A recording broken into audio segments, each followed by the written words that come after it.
Press the bell icon on the YouTube app to never miss a video from News Laundry. Hello and welcome to News Laundry Interviews. Today I'm joined by the Director of BBC World Services, Jamie Angus. I hope I have the pronunciation correct. Who's in India for your sports event where you announced Sportswoman of the Year. I mean, that was one of the awards announced. What is the rationale behind this?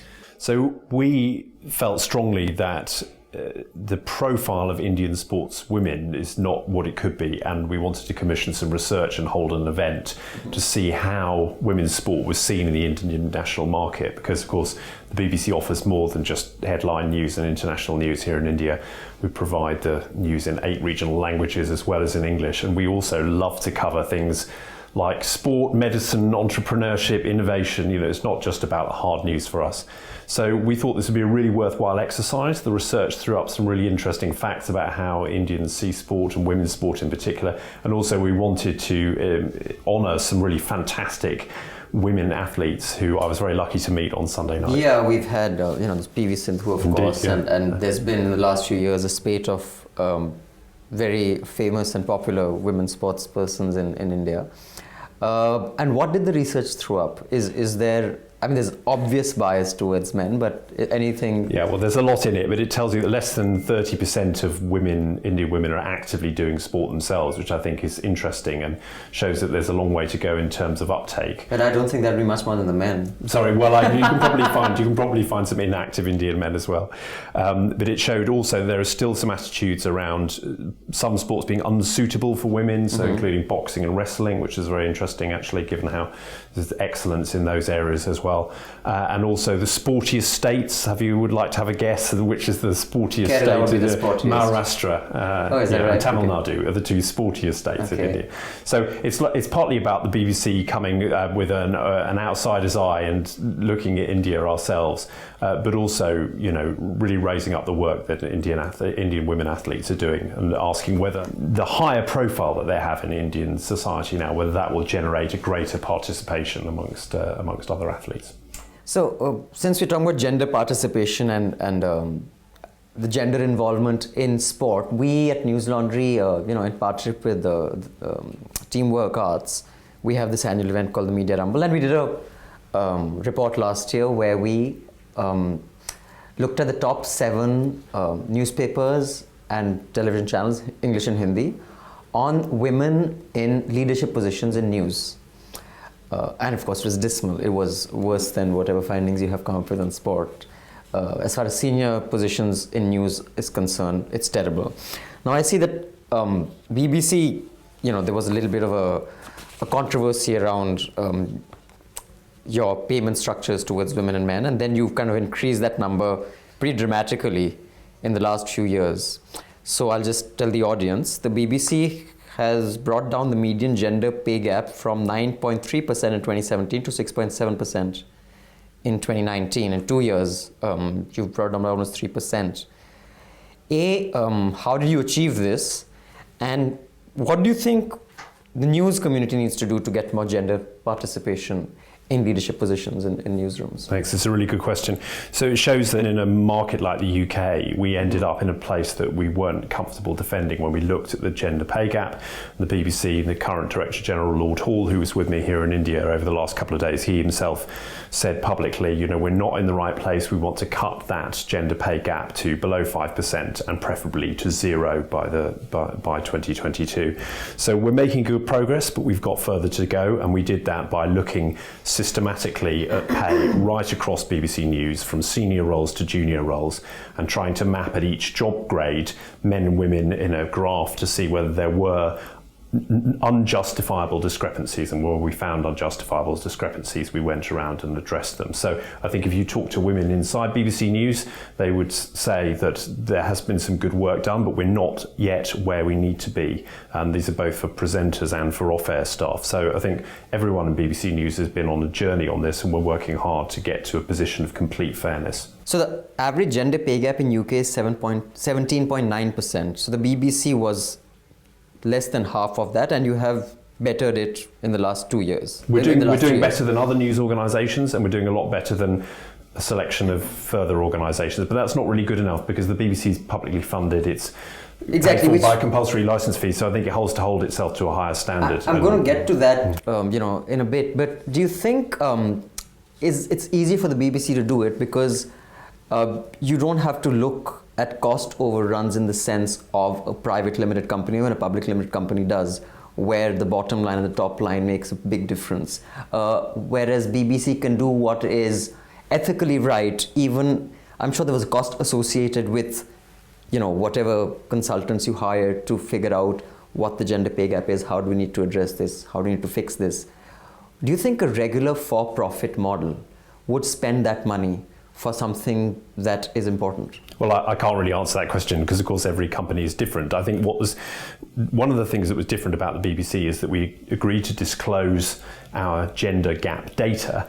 And I think one of the things that's changing in the workplace is that more companies are coming forward and doing that voluntarily, and larger companies are being forced to do so, particularly in the UK. And I think that's been one of the big motivating factors in speeding up the rate of this change. As the data's become public, organisations have to respond, not least because their own staff are saying, well, hey, this doesn't look fair or defensible. They're responding to that, and that's certainly how it's felt in the BBC over the last couple of years. And events like the one that you did, you think kind of put the attention on gender, and you think it would have a domino effect in other industries as well? Well, I think that it's, for an organisation like the BBC, we want to lead and we want to get it right and we want to hold ourselves to a higher standard. So it's certainly true that other organisations and sometimes some of the private companies and corporations are responding more slowly. But I do think all companies and organisations are responding in the UK because it's one of a range of issues. We've been talking about participation in women's sport.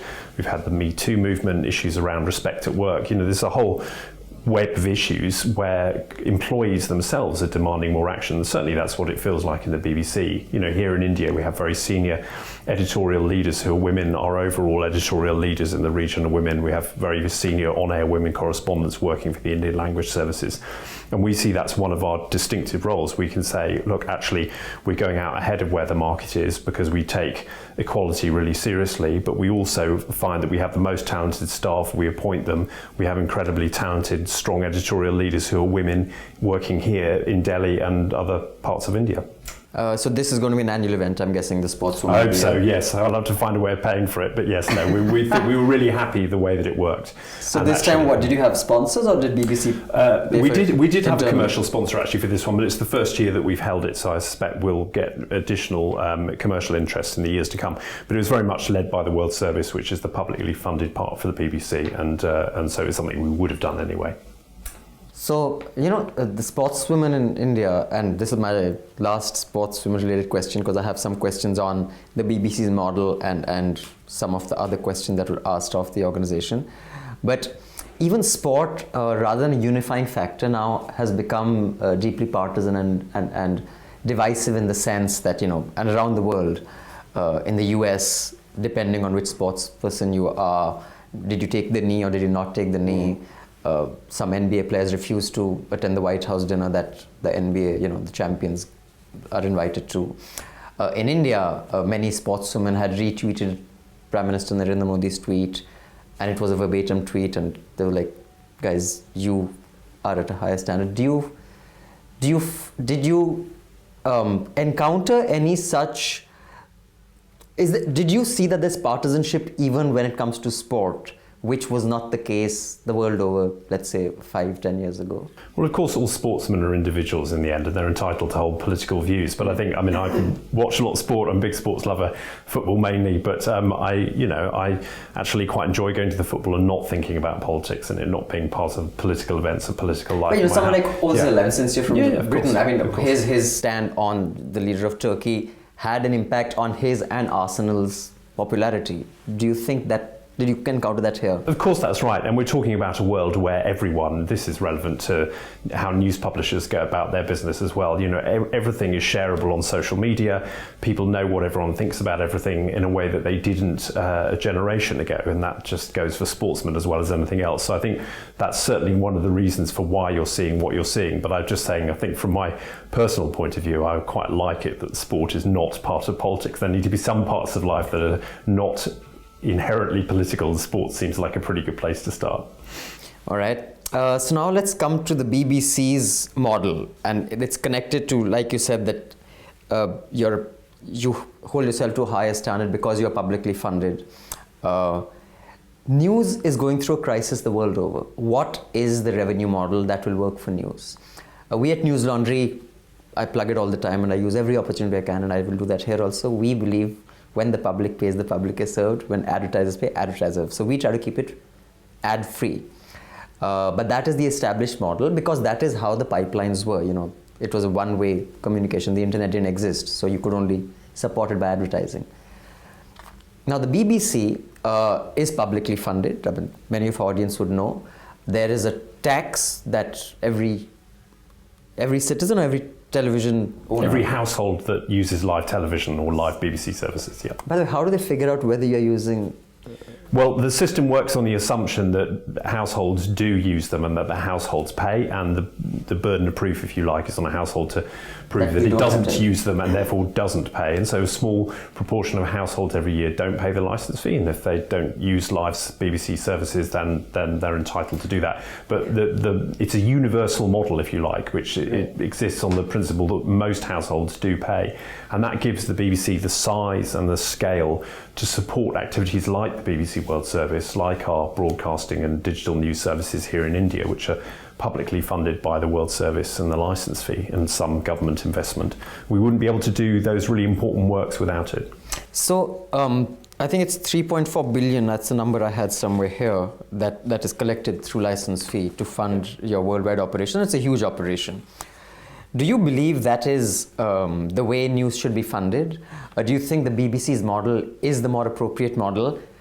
And I ask this because the current Prime Minister, Boris Johnson, has proposed a cut in how the BBC is funded. And though there is no way to prove this completely, there is speculation it is because of how BBC covered Brexit. Do you think it becomes a problem when one depends on the government to fund it? Well, the BBC international services have a complex funding model. We have some licence fee funding, we have some direct government funding, including for some of these new Indian language services. But we also run a commercial news subsidiary which monetises BBC World News and BBC.com, so you'll see advertising on those platforms.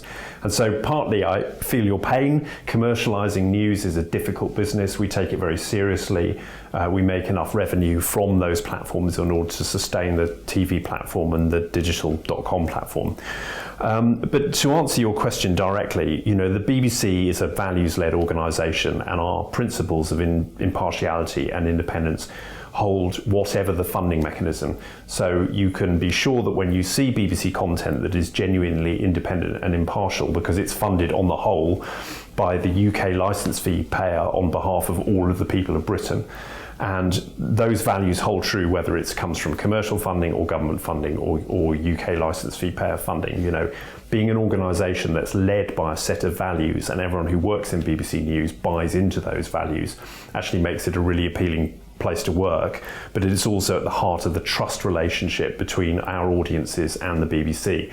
And those trust levels are still very high, despite what you might see reported. They're still very high in the UK, and the BBC is still used by 8 out of 10 people every week in the UK. And it's important to bear that in mind when you read about some of the political rows going on about the BBC's funding.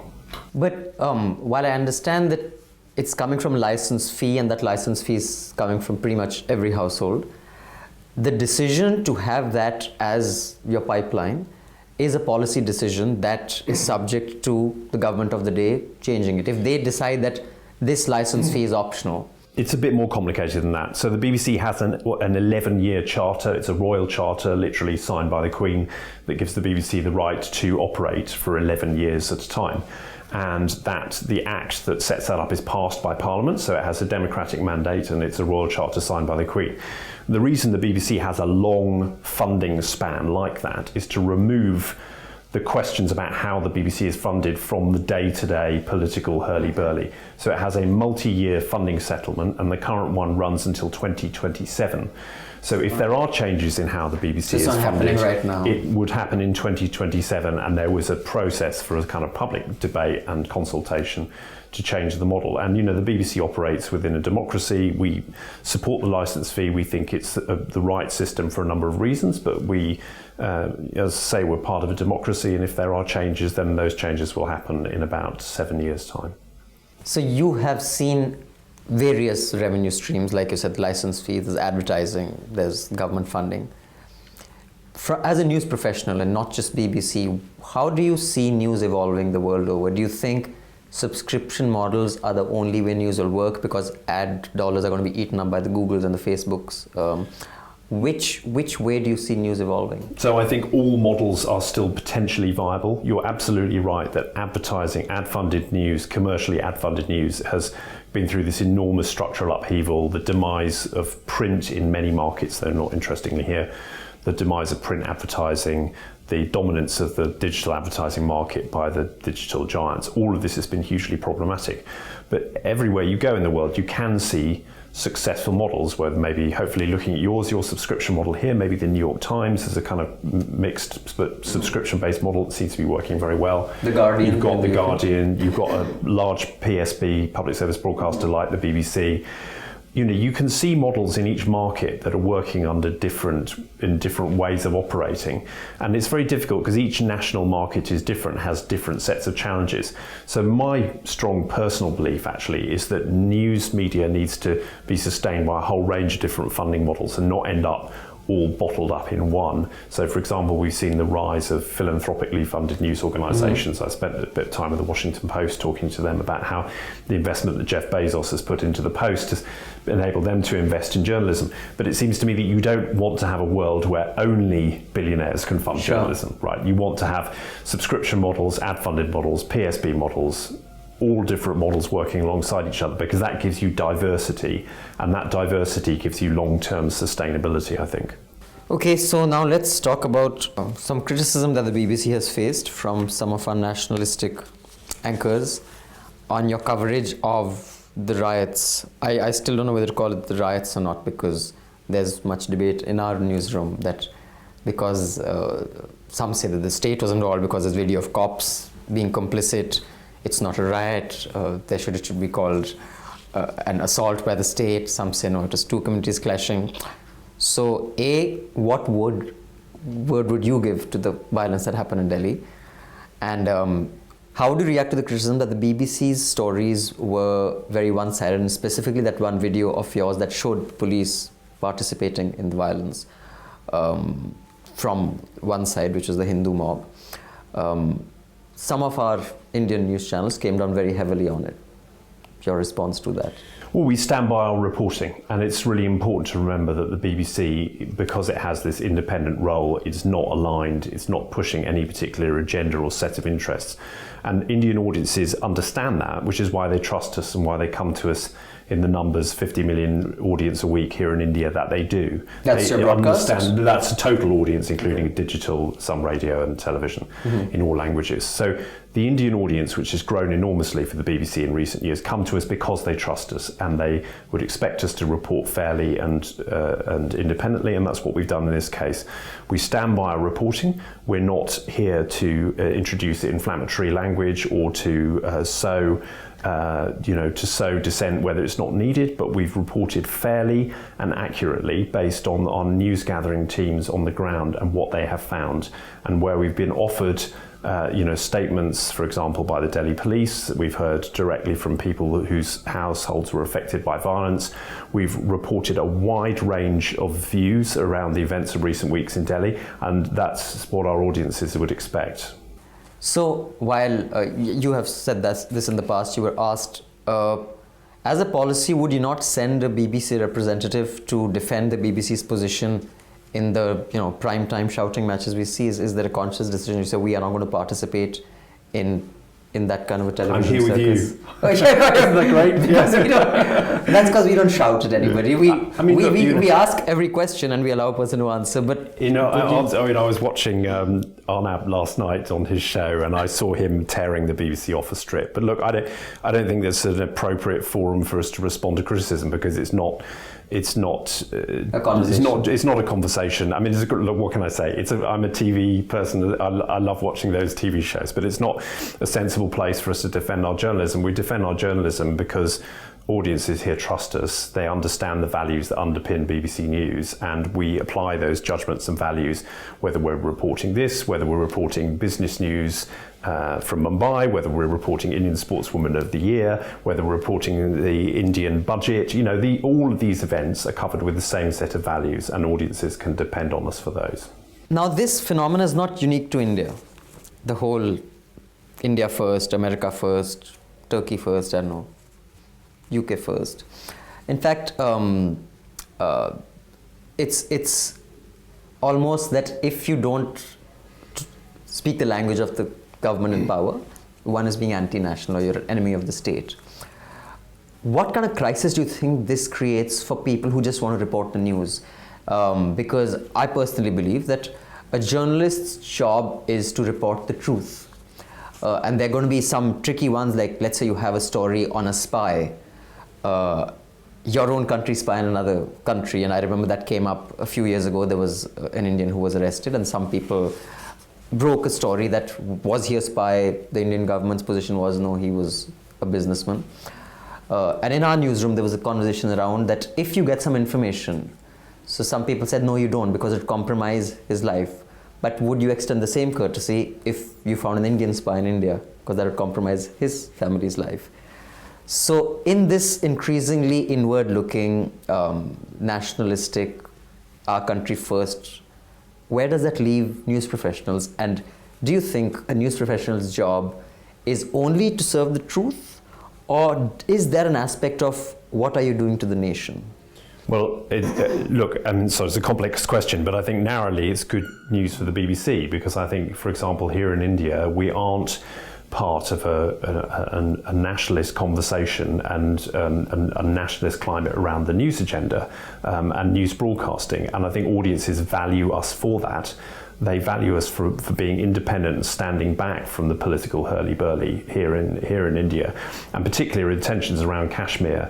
We have seen an enormous spike in audiences, digital audiences, particularly in the last year, because of the events in Kashmir. And we've seen on both sides of the divide. We've seen from Pakistani audiences wanting to understand India's viewpoint, and actually from Indian audiences wanting to understand how the world looks from Islamabad. And I think that BBC is one of the few organisations that can provide a safe space, if you like, for audiences to just listen to how the world looks from another perspective, and without us getting dragged into a row about whether we are being unpatriotic. That is one of the really important roles that the BBC can play, not just in this region, but in other parts of the world. But there's real evidence for it in the way that we've reported events from Kashmir, particularly online for digital services. And we know that in the privacy of their own homes, maybe people turn off the TV shouting talk show, and they might go online because they think, actually, in the privacy of my own home, I would like to explore how the world looks from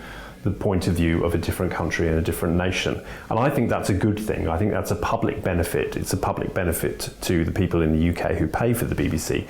But my personal view is it's also a public benefit here in the region, because I think in places where there are conflict, there needs to be some kind of safe space where people can explore ideas, perspective and context without getting dragged into a row about patriotism or betrayal. But I guess when you talk about India-Pakistan, BBC as a British broadcaster, it's an easy fix. I mean, I get your answer, and it's perfectly reasonable.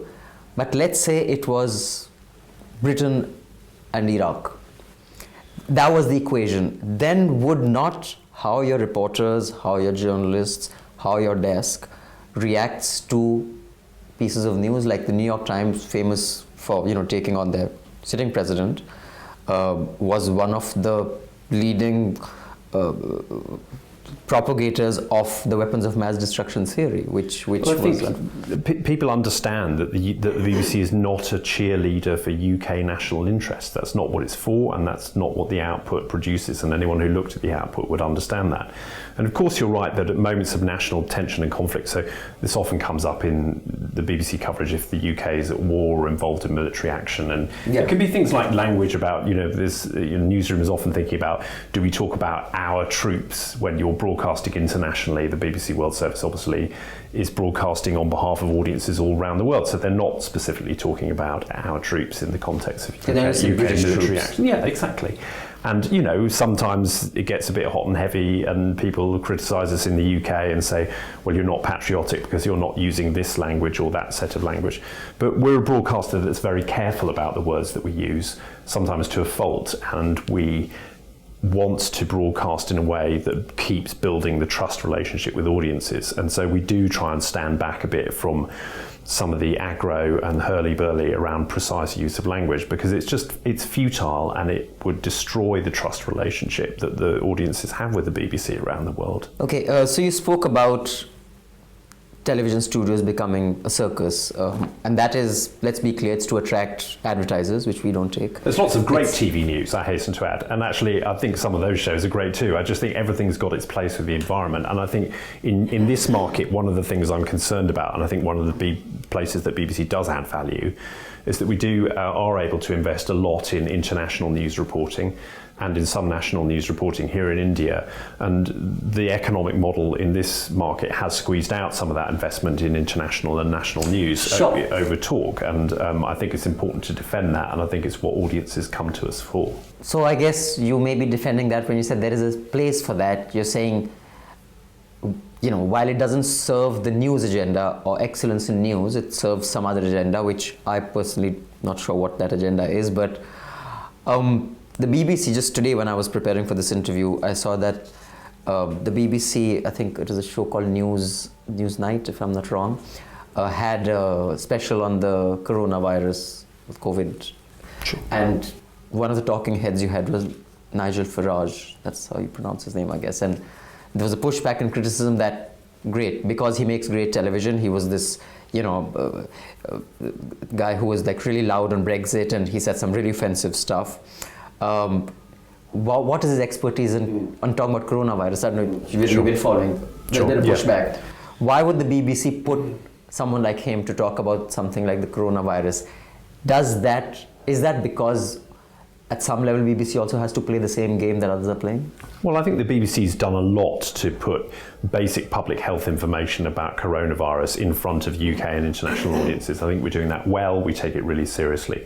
I think the Newsnight row is a slightly separate question, which is it, and to what extent is it permissible to ask and have politicians making a political critique of a government's response to a public health emergency? And that is a question of politics rather than a question of science. And I think for a public broadcaster, we need to be very confident that we're giving an appropriate amount of airtime to the questions of science as well as the questions of politics, and differentiating clearly as to which is which. But I don't think that there shouldn't be any political discussion about how governments are handling coronavirus. Obviously, it's incredibly important for democracy in all different nations that there is that political discussion alongside the scientific discussion.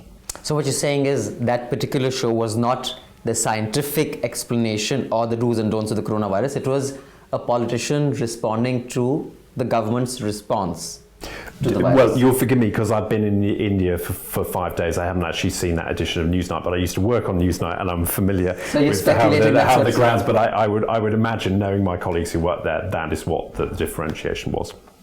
I see. So I know you have to catch a flight, and I don't want to take up too much of your time. I had a couple of other questions. I'll try to squeeze all of them through, but I'd like to come back to how the BBC looks at the language that you're. I think in India, you've recently started 14 languages. I know you've set up. So it's 8 in total, including English. We added 4 new Indian language services. So, in fact, one of the people who you've hired is my former boss back from the 90s, Milind.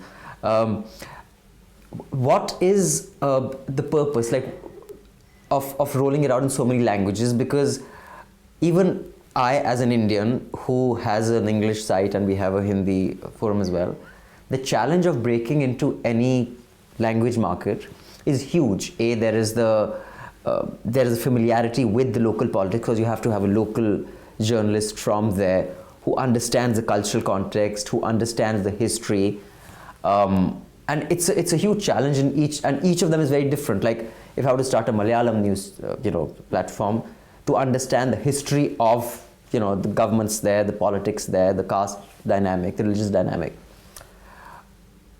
It's a huge investment. Why does the BBC do that? Why are you doing that in so many languages in India? Is it soft power? Is it what pop music was to America, the BBC is to the UK? We want to grow the audience. So the BBC is the World Service is on a reach-led mission. We're trying to grow our audience to 500 million people a week. That's our target. We're currently at around 425 million.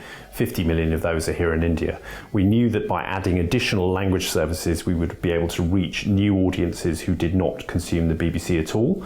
And the languages that we added, which were Punjabi, Gujarati, Marathi and Telugu, we knew were 4 languages with very significant user bases, many of whom didn't also consume news in English. So we didn't want those language groups who happened not to speak English to be excluded from being able to get the BBC's news, just as BBC Hindi speakers who don't speak much English may choose to consume BBC Hindi online or on television rather than our services in English. So it was because we could grow the audience, but also we thought there was a need in those audience groups, again, for the kind of international coverage and some of the more sober and independent national coverage that the BBC is able to offer. And happily, it's been really successful. We've put a lot of growth on in those audiences. You're absolutely right, it's been tough, like to start, particularly with digital services from zero. Mm-hmm. But we've hired a lot of Indian journalists, and one of the things I'm really proud of is that, I'm a British person from London, but almost every other person working here in Delhi, we have almost 300 staff in Delhi, they're Indian journalists working the Indian market, and they call the shots, they advise me, they tell me what I need to know about Indian regional markets. And that's as it should be. The BBC is now an organisation, the World Service is about having local journalists reporting their national and international stories for the benefits of audiences in this country, and that's the way it should be.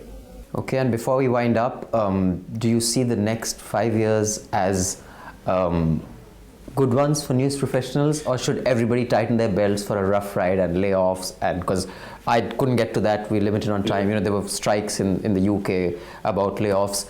How do you see the news ecosystem, the world over? Well, look, every organisation's got funding challenges. There's not an news organisation in the world that doesn't have a challenge. Is that a new thing, or has it always been like that? I think that, the BBC's no different. The World Service has had funding cuts and expansions for as long as it's existed, and the BBC itself is no different.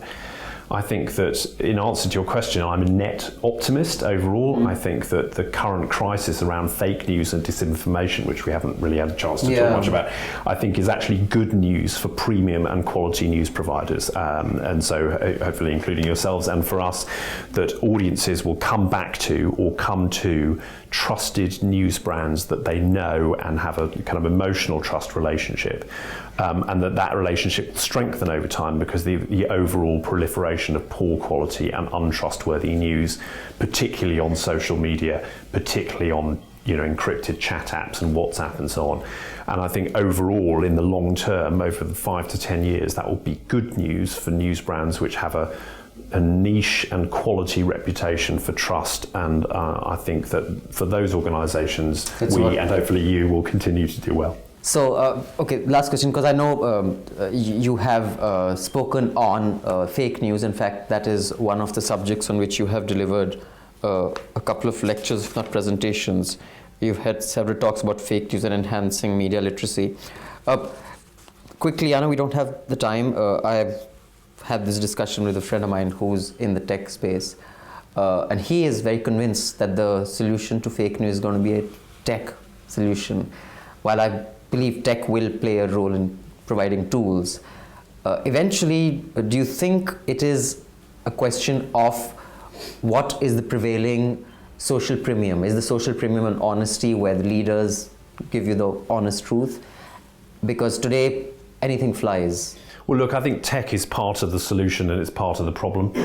So clearly, the digital revolution in news is wonderful overall, but one of the huge downsides of it is that it allows poor quality news to proliferate and promulgate. And you're reliant often on computer algorithms to detect and trap and suppress that. And I think tech platforms are up for working with trusted news organisations actually to improve the way they respond and to improve their algorithms and to suppress fake coronavirus information, for example. So I think trusted news organisations will become more valuable to tech platforms over time.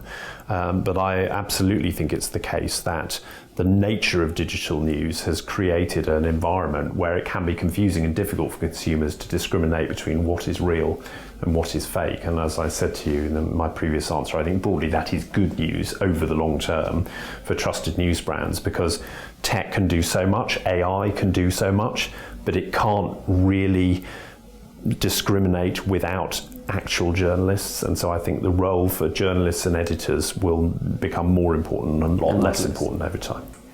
Thank you so much. I would ordinarily shake your hand, Jamie, but since we're in the days of Corona, we can do that, or we can do a namaste.